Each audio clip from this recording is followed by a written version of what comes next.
আজকের একটু ভিন্নভাবে দেশি মুরগি রান্না করব। বেশ বড় সাইজের একটা মুরগি, সেই পরিমাণে সব কিছু দিব। তা প্রথমে পরিমাণ মতো তেল দিলাম, 1/3 কাপের মতন বা তার থেকে একটু বেশি। তারপর কিছু পেঁয়াজ দিলাম, পেঁয়াজ দিয়ে তেলের মধ্যে ভালো করে ভেজে নেব। এটা একটু ব্রাউন কালার করব, বেশি ভাজবো না, কারণ ব্রেস্তার মতো বেশি ভাজবো না। হালকা একটু ব্রাউন কালার করে তার মধ্যে কিছু আস্ত রসুন দিব, তারপরে আদা কুচি করে দিব। এটা কিন্তু বাটা না, কুচি করা। তারপরে হালকা একটু ভাজবো, আবার যতক্ষণে স্বচ্ছ একটা ঘ্রাণ না বের হয় ততক্ষণ ভাজবো।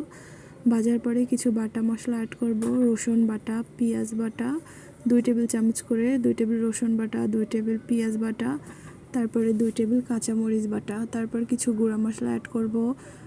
2 চা চামচ হলুদ গুঁড়া, 2 চা চামচ মরিচ গুঁড়া, তারপরে 2 চা চামচ জিরা গুঁড়া, 2 চা চামচ ধনিয়া গুঁড়া। এগুলো দিয়ে ভালো করে একটু কষিয়ে নেব।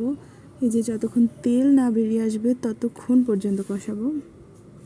তারপরে এই যে মেইন জিনিসটা, যার কারণে এটার কালার আর স্বাদ দ্বিগুণ বেড়ে যায়, যা 2টা টমেটো কিউব করে কেটে ভালো করে কষিয়ে নেব। তারপরে এই যে এই মাংসগুলো দিয়ে আরও সুন্দর করে কষিয়ে নেব। যতক্ষণ না পর্যন্ত তেল বেরিয়ে আসে ততক্ষণ পর্যন্ত এটা কষাতে হবে, ঢাকনা দিয়ে ঢেকে ঢেকে। তারপরে এই যে আমার কিছু আস্ত রসুনও দিয়েছিলাম তার মধ্যে, কারণ আপনাদের ভাইয়াই মাংসের মধ্যে, গরুর মাংস বলেন, মুরগির মাংস বলেন, সব কিছুর মধ্যেই আস্ত রসুন খুব পছন্দ করে, তাই আমি দিলাম কিছু। তারপর এই যে আমার রান্না শেষ। তারপর কিছু ভাজা জিরার গুঁড়া উপর থেকে ছড়িয়ে দিলাম।